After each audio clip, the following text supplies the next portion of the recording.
I'm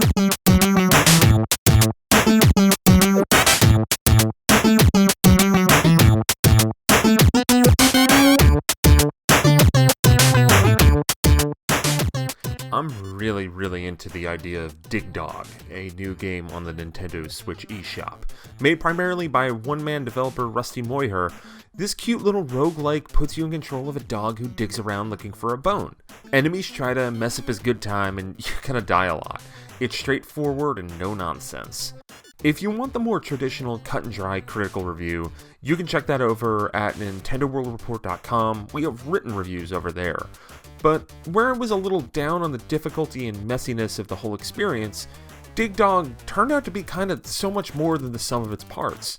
It's a delightfully simple game that is buoyed by its low price, cool concept, and pleasant aesthetic. I mean, this game is $4 in the US. That's a price that doesn't kinda demand immense polish in my eyes, but kinda by our rubric for reviews at Nintendo World Report, it turned out to be about a 7.5 out of 10. But what exactly is Dig Dog? Well, you start off as the Diggy Doggy in the first world, digging your way to the bottom of the screen where the level-ending bone resides. Along the way, enemies will appear. Some of them will have a gold hue, meaning they will drop a coin when defeated. Others might have a red hue to regain a heart. Coins can be collected for high score purposes and also unlock and purchase power-ups. The power-ups are stuff like a full heal, ledge grabbing, higher jumps, and much more.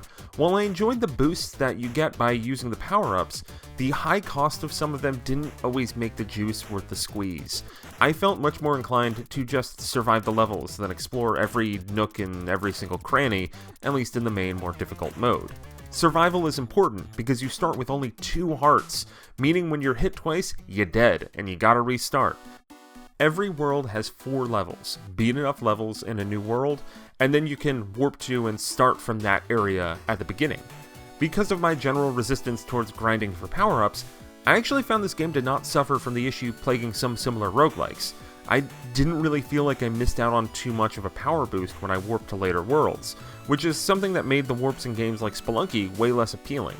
Even with some of my issues with power-ups, the endearing overall mechanics made playing and eventually dying in each level enjoyable.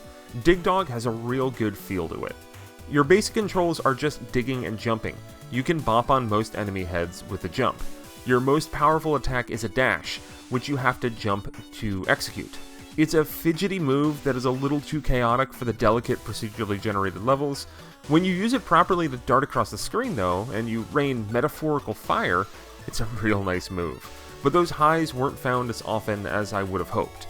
Most of the time I just wound up not being able to use it that effectively because of close quarters and not a lot of room to jump to start the move.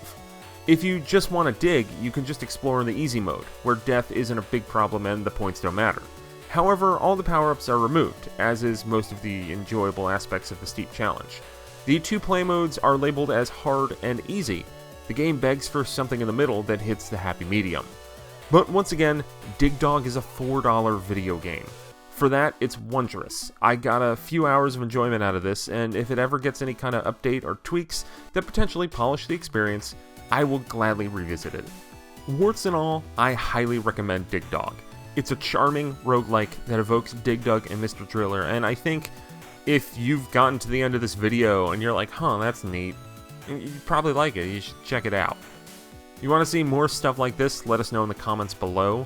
And if you want to see other traditional review content, we got a lot of that. We also have a lot of other videos, whether it's gameplay comparisons or even live streams of new games like Mortal Kombat and Katana Zero and stuff like that. Be sure to like, subscribe, all that jazz. We also have a website, NintendoWorldReport.com. You can support us over on Patreon, patreon.com/NWR.